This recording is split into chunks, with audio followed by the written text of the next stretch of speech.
the network for the AV industry. What are you listening to? This is AV. This is AVNation. This is AVNation. Ready. AVWeek. Performing scan. Week. Online. This is AVWeek. AVWeek.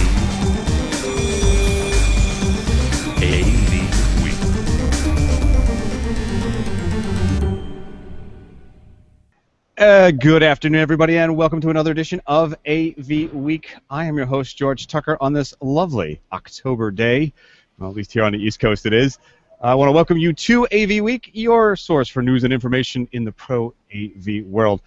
We've got a host of stories to talk about today, some deep, some silly, but to help me get through these are some very fine people. I feel almost ashamed to be the one having to ask them the questions. But they are, of course, Duffy Wilbert. Welcome back, sir. He is an industry veteran. If you don't know him, look him up. How are you, sir? Good. Great to see you, George. All right. Also, we have Mitchell Klein. He is from Z-Wave. How are you, sir? I'm doing fabulous and happy to be here as always, George. Yeah, good to see you again. Good to be seen. All right. And joining us also is Kyle Davis. He is from Harman Professional. Good to see you again, sir, as well. Good to be here. All right. And for our monthly Publishers Perspectives, it is Tom Leblanc. He is editor at Commercial Integrator and Corporate Tech Decisions in Print. How are you, sir? Hey, George. Thanks for having me. All right. So it has been a busy news week indeed. One of the first ones I want to talk about has been in the news quite a bit. It is the cyber attacks from the Chinese keep happening, or so the government says to us. If you haven't been following this, there was supposed to be a forum that happened between the president and the leader of China saying, we're not going to hack each other for corporate decisions and that kind of stuff. Militaristically, of course we're going to do it. But evidently they're not keeping to their word. I have no word on whether we are or not, but the Chinese especially are being accused. I'm going to start with you, Mitchell. The reason I bring this story up is that China makes a vast majority of the gear that we sell. And I wonder about the ramifications of the spying. Is that, are we missing something in the products we're making? Do we have a fear that we may be carriers for this kind of hacking and invasion? Wow, that's a pretty open thing. Are we carrying? Oh boy. Well, first of all, I'm not overly convinced that the Chinese are hacking the Z-Wave chips themselves, so I'm not too concerned at the product level like that. But in terms of their continuing hacking to steal proprietary and intellectual property, I think that's a given. It's interesting how there's so much denial from a governmental perspective, and as you know, with the Chinese culture, that the government is certainly involved in, well, certainly things that are going on the internet, certainly.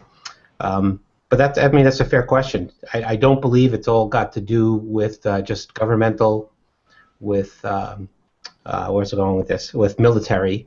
I think that it's absolutely got to do with their ability to manufacture. If you've watched what has been going on or heard what's been going on with their economy, the fact that factories are somewhat slowing, and the migration into the cities and so on and so forth, then it kind of, you begin to understand where some of these companies are coming from in terms of the espionage and trying to steal secrets and get back into some of the competitive environments that perhaps they're losing out to some of the lesser countries such as Vietnam and so on and so forth. Anyway, I'm rambling. So, well, no, it's valid points.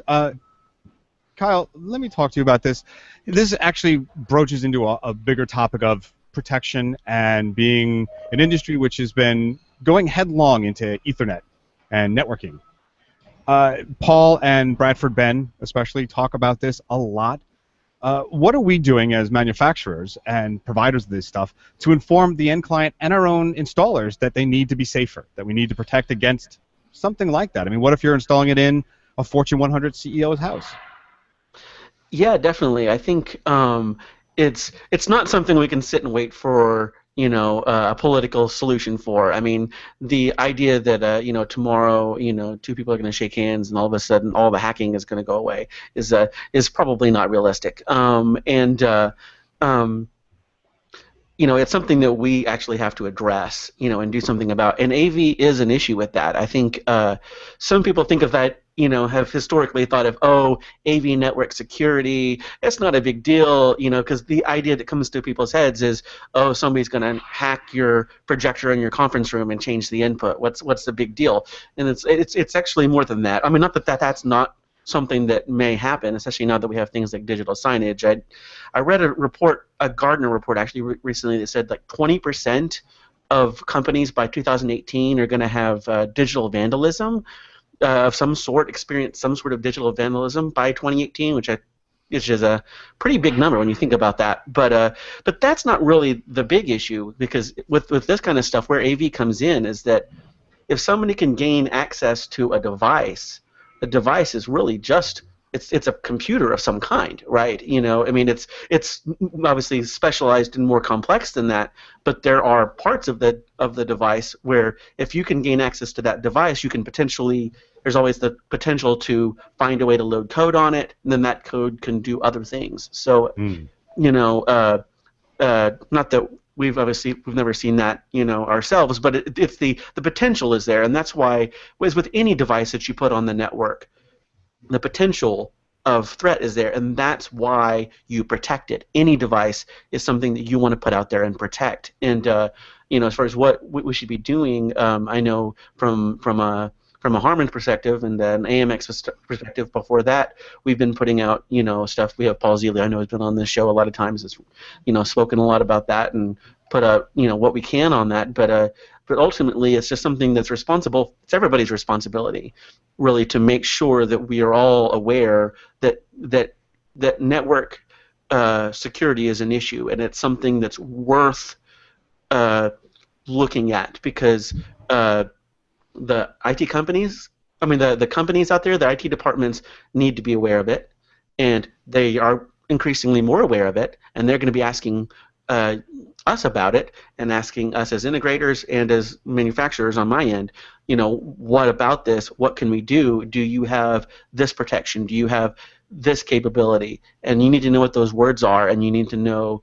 actually how to answer that and actually how to do that, more than just have heard the words, but actually know how to do it and to implement it. And Kyle, you bring up a good point. Duffy, I want to bring that one back to you then. We don't have a lot of integrators who really know about this, right? It's Ethernet, you connect it, it's all about ease of use, but what can we do on our physically installing it side to get our people to know more and to actually be thinking about this as much as, will that bend radius work, or will that GUI actually be usable? Well, I think, George, first of all, I do want to make a comment on the article you sent out. I love the caption under the picture, which said, we should refrain from cyber attacks. Not that we should stop. We're just supposed to refrain from doing anything we shouldn't. I thought that was the humorous piece of what we did. As far as the integrators are concerned, I think much to what Kyle just said, in many cases, I don't think the integration companies think of being a pathway for this kind of thing. This is like, I'm going to go hang the projector, I'm going to go have my ins and outs, and so on and so forth. So I don't believe they always think of it that way. And I think it's going to be an education process that not only the manufacturers, like Harman and AMX and Crestron and all the rest of them have to go through.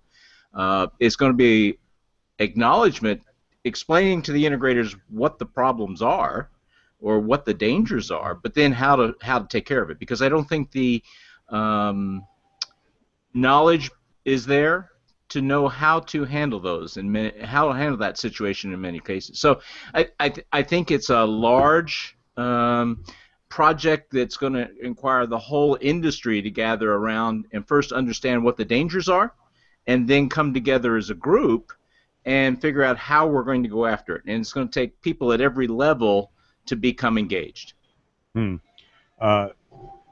Actually, Tom, let me ask you this, jumping ahead of here. To your readers, and I know we're going to talk a little bit about what's going on with your demographic and your readership at the end of the show, but is there a concern and interest in articles about implementing Ethernet and network safety? Is it something that's just the elephant in the room they're ignoring, or is it something you get a good response out of? I don't think I don't think it's very much on the radar of a typical commercial integration firm, but maybe it should be, at least in so much as being a discussion point and adding value to, the relationship between an integration firm and a company, an organization that's put in products that they're installing on their network. I think there's value in having that conversation. The risk, I think, is in integrators positioning themselves as somebody who can help them with this risk, because in order to position yourself that way, you have to then be able to actually have an answer to something that is kind of a moving target, I would imagine. So I think it's a difficult issue for the industry right now, but it's a great conversation point. And might I add, George, that I think that you're the Oliver Stone of AV podcasts. I like your theory about being a carrier of this information from the products manufactured in China over to the States. I hope that a lot of manufacturers get nervous about that and do more manufacturing domestically. It's all those years living downtown in the early 80s of New York City. You pick up all the conspiracy theories and mold them into one.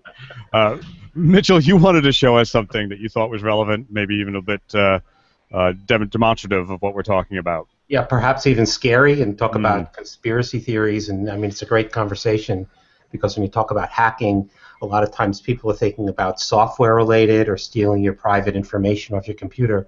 But I did want to kind of show, this was brought to my attention. Here we go. Let's tell me if that worked. We see black, but there we go. You got it? Yep. Okay. So what are you looking at now, I guess, is my question. So when this conversation talks about products and being careful of your products, prepared, and knowing what your products are actually capable of doing, this is something that I don't think a lot of people have thought about. Let's see if I can get back to my screen share here, because when you look at that, I don't know how many of you remember this particular image, what you're looking at here. I wish I could show you side by side, but I didn't think ahead and actually put them side by side. But if for those of you that are less inspired, what you're looking at is what was known as the HAL 9000. You go to your Nest thermostat and you say, change the temperature down to 72 degrees, and it comes back and says, I'm sorry, Mitch, I can't do that now, which is kind of, what are these devices looking at? What kind of information? So it's not just the hacking in terms of stealing the proprietary information. It's who's watching. What kind of live? What are they learning about you when you're putting your projector, in the conference room? What kind of ears are listening in on that conference? And these are the kinds of things that you need to be very wary of and very considerate of.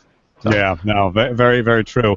It's more than just that chip. It's who's looking at it and what are they using with that? Exactly Whether it's Z-Wave, it's Harman, Crestron, any of them, or Sonos. What are they doing with that information, and why are they doing that? One of the reasons people don't like that is the millennials, they say at least, are the cable cutters. I'm not a millennial, but I am a cable cutter. But the cable industry has stated, quote, the cable industry thinks cord cutting is a fad and will end once millennials procreate. For those of you looking up a dictionary, that means when they have kids. While part of this is true, I picked this one especially as well because there is a discussion I've been having with a gentleman named Swanee. He does tvpredictions.com. He's a really informed kind of guy, where there's all kinds of mixed messages about this. There are lots of under 40s saying, absolutely, I'm willing to pay for it. It's sports. I want it live. I want to be able to not have to think about it and just find something to burn my afternoon. And then there's the recent firings, or at least letting go of about 300 people at ESPN, and one of the reasons was these small but very effective cord cutters cutting into the bottom line. As we all know, it's a good percentage of your cable bill is paying off someone like ESPN, so they get a portion of everything, whether you look at it or not, right? I'm going to start with you, Mitchell. We'll circle back. Do you think the millennials are already set in their ways and they'll continue to do this, or do you think they will come back because of the ease of use that they'll learn shortly after becoming parents? Wow, I think anybody that's got a millennial is going to tell you that the actual television set doesn't get turned on very often. You know, I've got a 17-year-old and 24-year-olds, and boy, it's kind of humorous to hear this term fad. And to be honest with you, if you are not a sports fan, you'd have a hard time being convinced that you need to have a cord connected. Because honestly, other than ESPN, you know, if you want to watch soccer games, things like that, you kind of need the cord. But outside of sports, I'll tell you, you know, you can get a whole lot, as you already know. There's no reason to have that cord connected. They're certainly doing a lot with 4K and attempting to be competitive, and I laud their efforts, and I think that's a fabulous idea. But honestly, you know, I watched my son come over with a bunch of his friends. They don't put the TV on unless they're playing a video game, and that's a whole separate conversation. But when they're watching things, they've all got their laptops, their smartphones, their tablets. They're all watching and doing different things while they're all in the same room together. So it's got a whole new definition of collaborative viewing, if you will. Duffy, I see you laughing there on the small little preview windows. Does this have an adverse effect on what we're installing? Are we really losing out, or is it just transitioning into another mode if we're smart enough to sort of facilitate this differing usage that we're seeing? Well, I think that's the point. Smart enough, right? I don't think it impacts negatively what we're installing as an industry, but we are going to need a transition and think about that. I agree that I don't think the cord cutting is going to stop. I mean, I have grandsons. Even when they do turn the TV on, as was referenced a minute ago, it's to watch Netflix or something else, you know, Amazon Prime or whatever. So I don't think it's going to stop, and I do think it's something we need to take into account as we design systems and move forward. I don't think it's going to have a negative impact, just a change in the way we do things, which is always happening. Yeah, it just seems to be a very dramatic one, and many models of revenue are based on it. Sure. Thankfully, many of us didn't get into that side of the customer support or service side. Right. Kyle, well, I'd remind everybody that there were predictions that landline phones were not going to go away too, and today 50% of homes today do not have a landline in them. Yeah, that's true. Yeah, you know, from a design perspective, Duffy, and I think you're absolutely right. It changes how we design things. Right. Watching the way friends view, you know, I think the days of putting a big screen in one room are somewhat limited, and the idea would be to put multiple screens with multiple accesses, so that you know, the standard viewing is going to be watching multiple things, multiple people, and I don't know how they multitask and pull it off, but you know, you see it in business. You can see it in homes too. Let me address this to you, Kyle, because you work for a manufacturer, now a larger collective of manufacturers who make distribution equipment. This changes a few of your perceptions, or at least how you were looking at the market. No? Well, I think to answer that question, I mean, it's really just the way you're delivering things and what it is you're delivering. I think the philosophy of what we're talking about scales, or you know, cross applies. I mean, if you want to look at the SVSI acquisition that happened, it's sort of a similar part of that, you know, eventual transition. I think, I mean, if you look at the cable cutting thing, they talked about this idea of not just cord cutters, but the cord nevers. Right, the people that never had a cable box to begin with. I have cable at home, but from a phone perspective, you brought up the phones. I'm a cord never. From a phone perspective, I've never had a home phone line ever. I didn't cut the cord. I just never had one to begin with. I didn't need one, and so like. You know, that's why you can't look at these things and say, okay, you know, we're going to look at the past history, we're going to look at, you know, and say that's going to be some kind of prediction of our future results because of just one snapshot of the way things are now. Say, oh, you know, these people are old. These older people don't have or have more cable than the younger people, so therefore it's not going to happen. I mean, you can't look at it that way because the older people that have had kids that are older more people are used to having cable, but the younger kids aren't used to it, so that's why they never had it. And so to assume that they're all of a sudden going to jump in and have kids just because an older generation had it doesn't really flow logically. But I think, getting back to the corporate world, what we're talking about is as people are going to grow up, it's going to be the same thing, as they're used to having AV technology where they can just access anything, anywhere, and really as long as I'm connected to the network, I can access whatever, wherever. I think we're going to start seeing more AV technologies designed this way, and that's where I think stuff like the SVSI technology, and then whatever the next step is beyond that, is we're going to see more of everything, whether it's our PCs and everything else is going to be networkized, whether that's that's distributed or elsewise, so that I can access, if our CEO is doing a presentation, I can access it from any conference room. And if I'm doing a presentation with people here and say, hey, grab a couple people and go to this meeting, and they can jump on, and whether it's a video conference or it's just simply seeing what's going on in that other room, all of those technologies are going to eventually merge in ways that we can't really predict right now, even, I don't think. Yeah, well, let me bring this to you, Tom, because in the early days, a large portion of, say, the mom and pop shop integrators was putting in distribution systems, was putting in sort of the sports bar and things like that. Do you see it trending towards people looking for information on where that change is happening and how to accommodate it in their business models, or are they still wading through the ramifications? I think that a lot of integration firms are very focused on helping their clients to distribute video content, and that's very important. And I do think that this certainly factors into it, but I don't really know if it's in all that significant of a way. Is it really that significant if more people cut the cord? Is it really that significant if more people don't have cable boxes in their homes or their places of business? I don't think it's a big deal. In the article that you sent, I thought was incredibly short-sighted. So I'm not a millennial, but I do have kids, so I'm a procreator. And I've got a 4-year-old son, and he spends, I would say, 90% of his video watching, using an iPad. And it's much more comfortable for him to find his own content either through an app or through Netflix or through Amazon or something like that than it is for him to sit in front of a TV and he has to deal with this thing called a remote control, and he has to ask me to fast forward stuff for him. It's appalling to him that he would have to sit through commercials.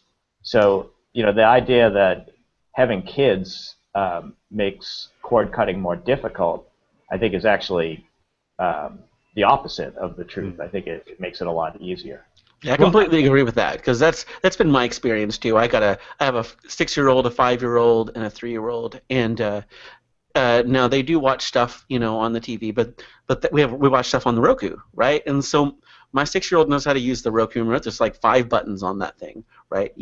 It's not exactly that hard, to navigate around using a 5-button remote, and because it's really simple and there's not much to do on it besides play and pause and arrow around. And so because it's so easy and it's really targeted to so the idea of having to my kids do not understand, we can't start the show over. It's like if we ever do go to live TV, they're like, well, can you start that over? No, that's live TV. That's not how that works. And they spent, so the idea that having kids is all of a sudden going to make you watch live TV more doesn't really, I don't buy that logic. Yeah, well, it's very funny because I know that my 8 and 10-year-old, I'm going to probably get a groan and an acknowledgement here from everyone of Stampy Longnose and the Minecraft videos that everybody must know. 3 million subscribers just for his Minecraft videos. I'm sure everybody knows who they are.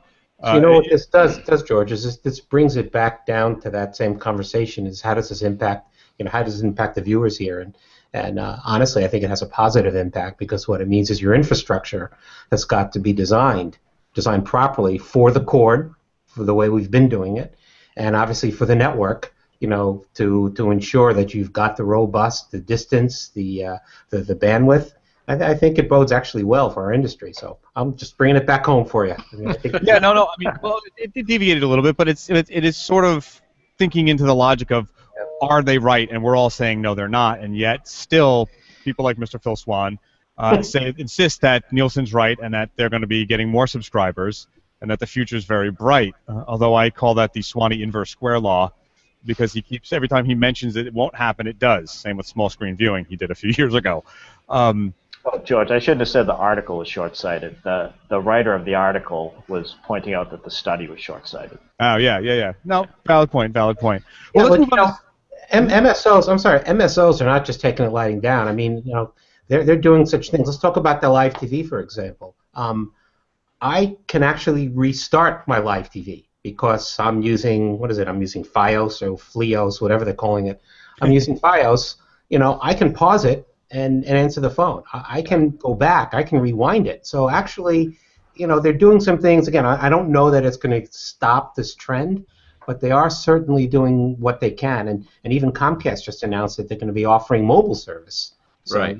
Obviously why they're doing that is to be able to take your cord cutters, your no cord evers or nevers, whatever they were, and your cable guys and cover, the entire ecosystem. So, there are responses, and so it'll be interesting to watch how this unfolds. I think they're all hedging their bets. I mean, Verizon's doing it. They're all doing it. And I think the other piece of that goes back to what George said earlier. It's just then incumbent on us as the AV industry to understand they're all hedging their bets, and it may be going somewhere, and we've got to make sure we plan and install and design for both worlds until one goes away. Well, let's talk about some technologies that we have up here in the queue that may very well convince them to go back to cable or actually continue on without it. One of the things that's gotten a lot of interest from people is high dynamic range for TVs. Sony announced this a while ago, saying they'll have some of the very first out, some very specialized content that they're creating. But now, from our friends in Sound Division, there's the claim that high dynamic range will be in commonplace in 3 years. And that's quite the achievement, or at least forward thinking that it might happen that way. Let's start with you, Duffy. Do you think that the infrastructure, as we said even earlier, in the home, as you mentioned with the last article, needing 4K and having to upgrade that, do you think that it'll be commonplace in 3 years, or are they a little overeager? No, I think there's a good opportunity for it to be commonplace in 3 years. I mean, if you go back and look at, I think it's the UHD Alliance, all the companies that have come together. Look at some of the names on that list. Yeah, there's hardware people in there, but a lot of content producers. And when you're going to introduce a new technology like this and make it commonplace, you got to have the common content to feed it all. And I think that's why this has got a good shot at making it, because you've got a coalition of people together that are not only producing the hardware because there's capability there, but now are saying, okay, we're going to produce all the content, we're going to produce the live sports feeds, we're going to produce the movies, the whatever they are. Now, on the corporate side, will that take a little longer? I think so. I think content will be more populated on the residential side, and then move over into the pro side, which is what's been happening for years in some of that technology anyway. Tom, have you seen HDR in action? No, not really. I mean, perhaps at trade shows, not really. And I think I'd like to say ditto to what Duffy just said, because I do think that there's a big opportunity on the residential side first, but then with the commercial side following. And I do think that, this is something that's very concrete that end users and integrators can really sink their teeth into. You compare it to like confusion around 4K and before that, 3D and whether or not that was going to be implemented in commercial environments. This is something that's basically about, being able to see stuff more clearly. And I think that there's going to be huge adoption on the commercial side. I think that this is a really significant trend. Mitchell, it is a significant trend, as Tom says, but do you think who will drive this? Will it be the sports fan, as always? There was the two rules: sports and pornography will drive the new medias. I don't think the latter actually matters anymore because where it lives. So, do you think this will actually drive it, or will there be a more sort of generic drive to have just clearer pictures in general? Well, sports has clearly driven what we're calling HD today. My feeling is that this whole HDR thing is more of a factory issue than it is a content issue. I don't know whether you've been reading the articles about how Panasonic and Fujitsu have been turning some of their flat panel display factories into lettuce farms. I'm joking, kidding you not. Google this. I could show you pictures.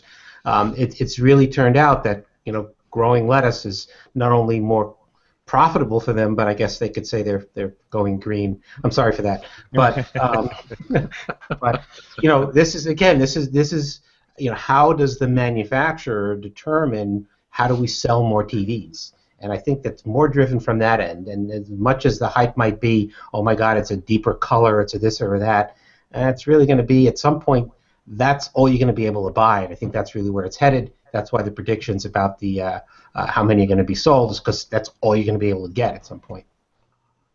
Kyle, Mitchell brings up a good point, is that there may not be that dramatic of a difference, and that only a few manufacturers are actually in control of it at the moment. Is this, you think, just market-driven? Do you think this is a way to differentiate or not? I don't know. I'm going to say that I think that from a basic conceptual standpoint, if the technology can get there, that I can't speak to whether or not all the display manufacturers do or don't have the capabilities getting to this, although it seems like more manufacturers are trying some version of this. I think that HDR is in some ways easier to understand from a customer's perspective than 4K, which may sound backwards, but I kind of keep going back to the plasma versus LCD debate, right? When people said, okay, do I need to get a plasma or an LCD? While it was a little confusing, at the end point, all it take was a basic Best Buy salesman. Any Best Buy salesman worth his salt back in the heyday of plasma versus LCD could say, well, plasma, it's got a better picture. You got darker blacks, they're better. It's a better picture. But it's not very bright. So if you're going to stick it into a theater or a home theater or something, you want plasma because it's going to look better. But if you got sitting out somewhere where you're going to have windows, you probably want LCD. Now, whether that's 100% true, that's neither here nor there. But that was the narrative, right? That was the story you heard. And but people understood why plasma was visually better, even though it never took off. I think reasons it took off had nothing to do with it being visually better.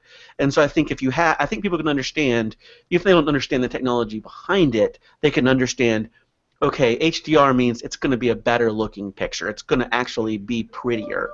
And because I think that there's a perception, whether it's real or not, that there's a diminishing value of return on resolution increases, which I don't think is necessarily fair on TVs. I think a lot of the perception of that diminishing returns is driven by things like smartphones. Like I got a Note 4 phone, and it's got a 2K screen on this. I got a better resolution on my phone than I do on my TV right now, which is kind of ridiculous if you think about it that way. But and there was actually some people that complained that the new Note, the Note 5 or whatever, didn't have a 4K screen, and I'm like, a 4K screen on a phone? No one needs that.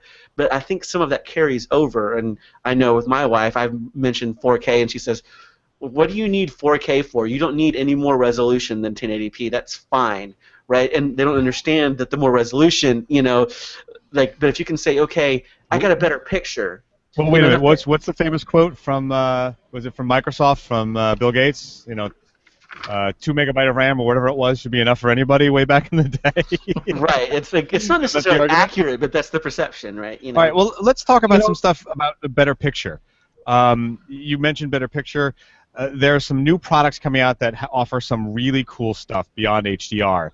This is from our friends at Digital Trends, the company Magic Leap. You may have heard of them. They have a product called the Bird, which allows you to pinch and turn any surface into a touchscreen. It's a little thing you wear on your finger.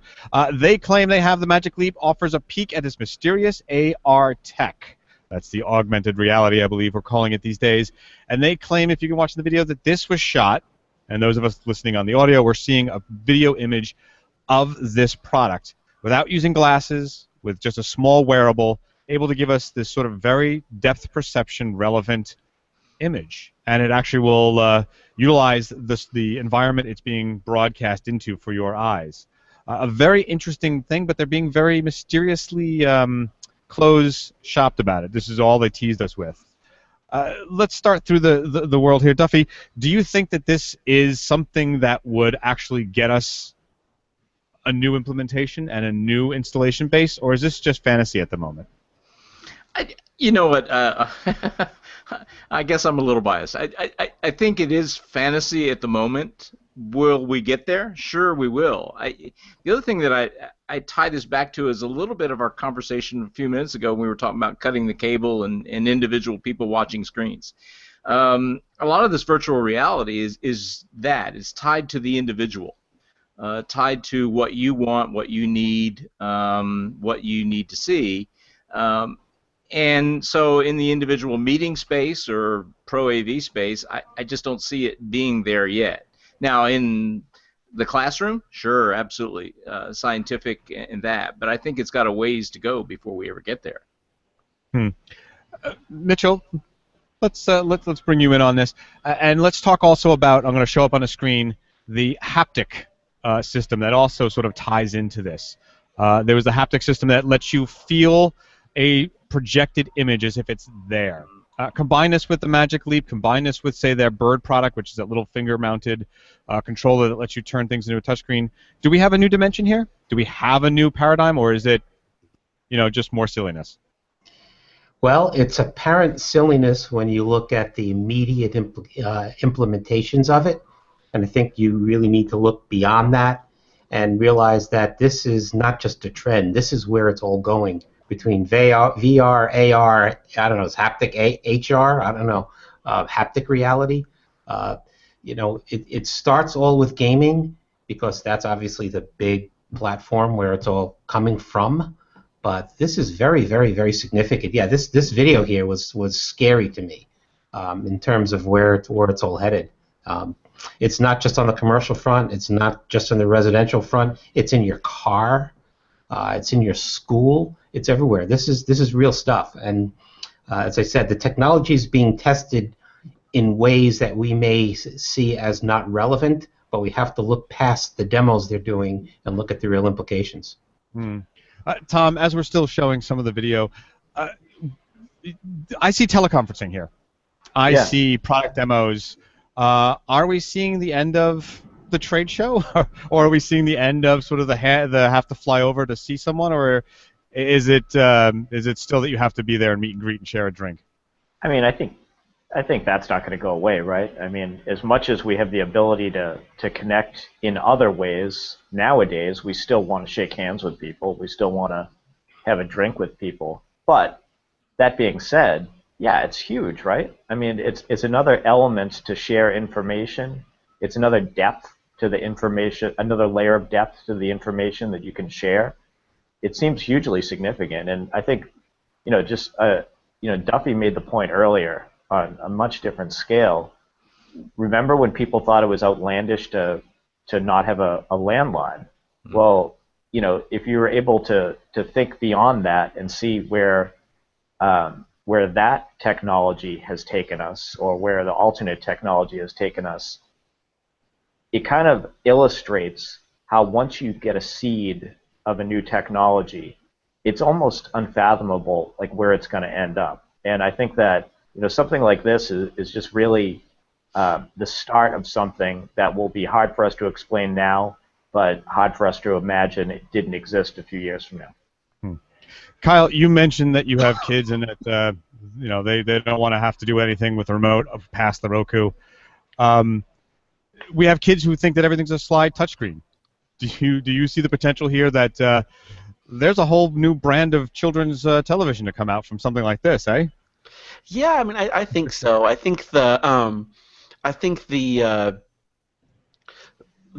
difficulty is with anything like this. It's always the chicken and egg thing. It's just like the HDR thing. It's the chicken and egg. Who's going to do the Is it the content first, or is the technology first, or the whatever? And it's the thing that where I see actually a lot of the most near-term potential is I mean, I think we're going to see these kind of AR type technologies really be the thing that people want long-term. But I think where a lot of the potential comes from is some of the things like the Google Cardboard type stuff, where you have like these 3D videos and ways to kind of experience a video in more than one dimension and from more than one angle. I think those are fun because then you get to experience it. And I think if we can start feeding the market with that, that's where the AR kind of comes in and says, okay, but now how would you like to actually interact with that and actually be part of the environment? Because I think the true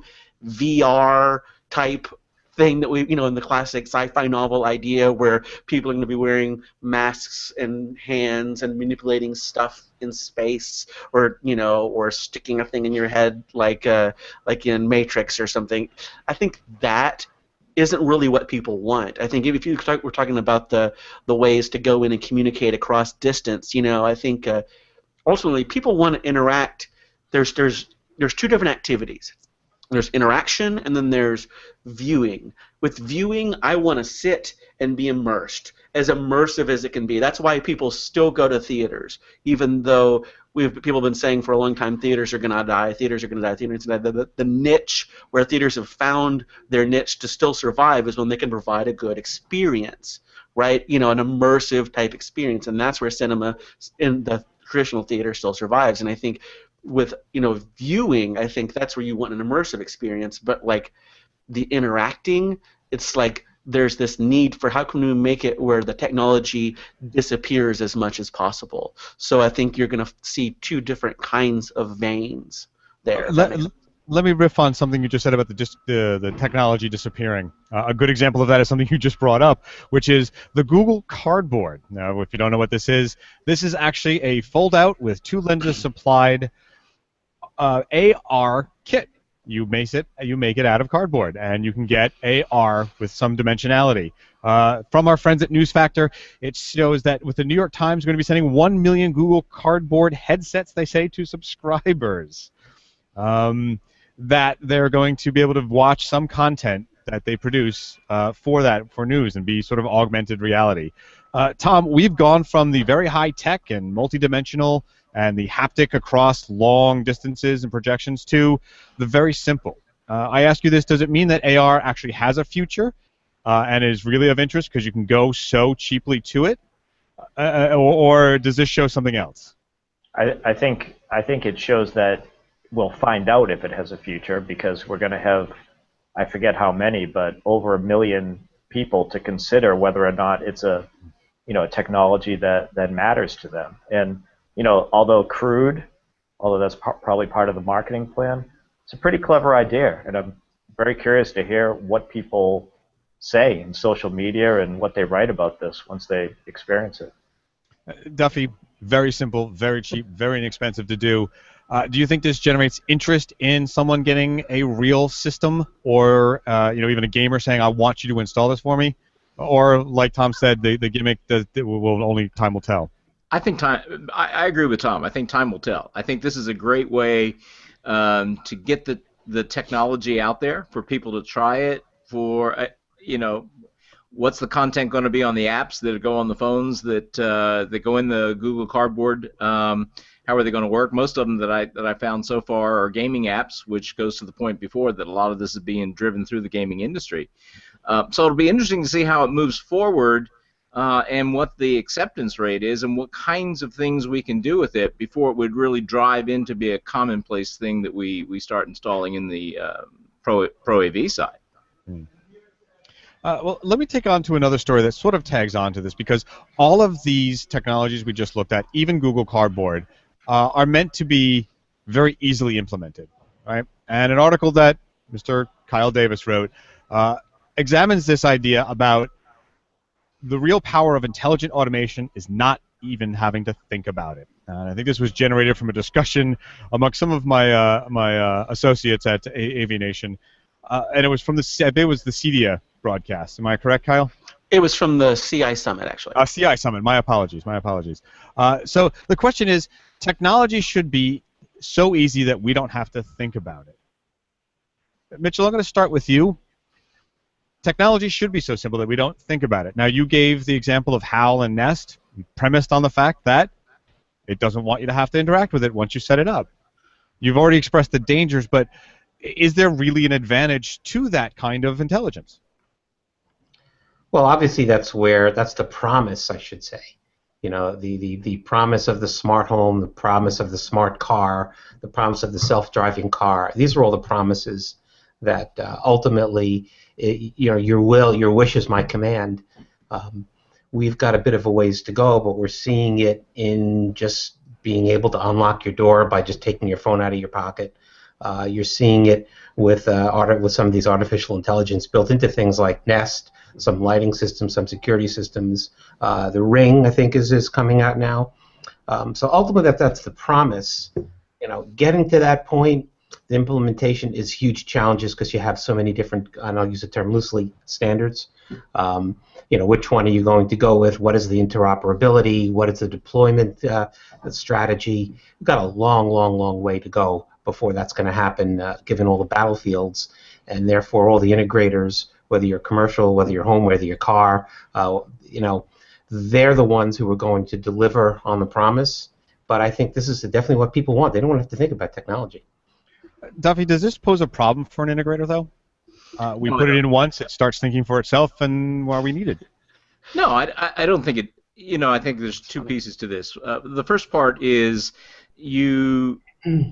we're designing systems. We're putting in systems for the ultimate end user, the person that sits in that conference room, that has to be in a meeting, that is in that hospital bed, that is in that church, right? And I think those people, just like if I go to a movie, I don't want to think about the technology. I just want to sit there and enjoy the movie. It's about the experience, I'll comment to Infocom and their push on the whole concept of the exceptional experience. So I think, yes, it is about the experience and it's about the technology disappearing. Now, what does that do to us as an industry? It gives us more work to do, I think, because we're now the people that have to go in and design that technology, install that technology, make it invisible, make it function 99.99% of the time so that it is invisible, because that's what's being driven by the people that want to utilize it. So I don't think it hurts us. It sure does raise the bar on things that we have to do, design, and how we have to function, and the quality of what we have to do to have it continue to function. Interesting. All right, well, at the end of every show, we have a monthly segment called the Publisher's Perspective. This is where we bring in some of the trade magazines, and they talk to us about what their demographic, their readership, is actually very interested in and what's getting the response and why they're doing that. To join us this week, of course, is Tom Leblanc from the EH Pub imprint for Commercial Integrator and Corporate Tech Decisions, or it's just Tech Decisions with several imprints. Yeah. Tom, take us along what's going on with your stuff this week. So one of the things we've been focusing on lately is the commoditization of the industry. And actually, I was fortunate enough to get to be part of a presentation at an NSCA event yesterday, in which that was also the topic of the discussion. Basically, how do integration firms combat the commoditization of the industry? And that can mean a few different things, right? Like it can mean that could be talking about how there aren't any margins on products anymore, so the products are being commoditized. It can be about how competitors are opting for cookie cutter solutions and kind of devaluing systems and making it more difficult, or changing the perception of customers in terms of what they think they need. They're thinking about things like Skype and kind of learning bits and pieces about Surface Hub, and having a different perception of what they think they need, and making it a lot more difficult for integrators to go into a customer's office and talk to them about a custom solution, when custom is exactly the thing that they don't think they need. So we're kind of tackling that trend from a lot of different angles. And one of the things that I thought was interesting is I've gotten some negative feedback for being too negative when it comes to how drastic this commoditization trend can be for the industry. And I think that when people criticize me, they have a valid point, because there's a huge opportunity for integrators to recognize what it is that appeals to their customers about some of these more commodity, mainstream type solutions, and get a window into what's important to them, and then create a more knowledge-based approach to explaining why a more custom solution will better address the needs that they actually do have. I think integrators have huge opportunities related to commoditization, commoditized products, more mainstream brands coming into the market. There's a huge opportunity to leverage awareness of categories like collaboration and automation and all that stuff. So we've been writing a lot about stuff like that. And that's a topic that I think is really an interesting talking point right now. And just one thing that I want to add about our commercial integrator coverage, we write a lot of stuff that I'm very proud of. All of our editors write, but the types of articles that I'm most proud of coming out of commercial integrator are our profiles of integration firms. I think that we've done a good job of uncovering some integration firms that are very forward-thinking and have very sharp, innovative approaches to running their businesses and improving their processes. If people read only those articles in commercial integrator, I'd be really happy about the effect that would have on the industry. Well, very interesting. Thank you very much. Again, where can they find more about that? This is commercialintegrator.com and... Yeah, tech decisions sites, corporate tech decisions, K-12 tech decisions, higher ed tech decisions, worship tech decisions. Just to name a few. Yeah. All right. Well, a little housekeeping here before we say our goodbyes. Some important news for you guys to know. On November 2nd, AVNation will be broadcasting live, live from the Daily Doe and the Digital Signage Week in New York City. This is a collection of digital signage people who get together and talk about the future of digital signage, show some new technologies, etc. Look for that November 2nd. It'll be probably from about, I think it's 1 o'clock to about 4 o'clock. You can find that on our blog page and on our YouTube page. Just subscribe and remind to it. You'll have it there. Also, Red Band is going to be live with the Jay and Silent Bob's Secret Stash. This is, if you know Jay and Silent Bob, these gentlemen own a comic book store and ephemera store. They'll be joined by the guys Ming Chen and Michael Zapak. I think I've said that right. This is going to be Chris Netto, Puma, and a few others broadcasting live, talking about the technologies between the comic book technologies and the reality of them. And it's sort of going to be a free-form conversation. Should be very interesting, and we're hoping for some other very special guests to show up along the way as well.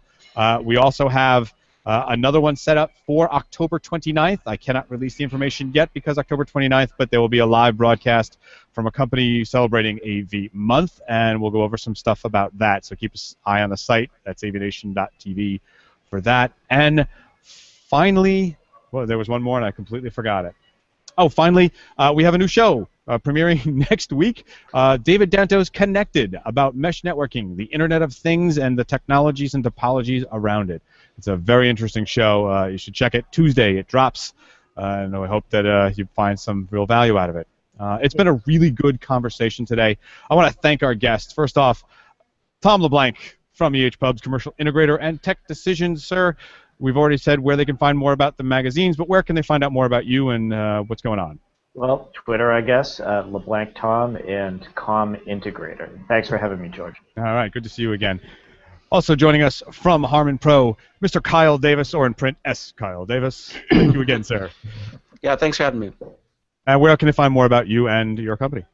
The company, harmanpro.com, amx.com, or jblpro.com, etc., as well as you can find me on Twitter at S.KyleDavisBooks or on LinkedIn at in/S.KyleDavis.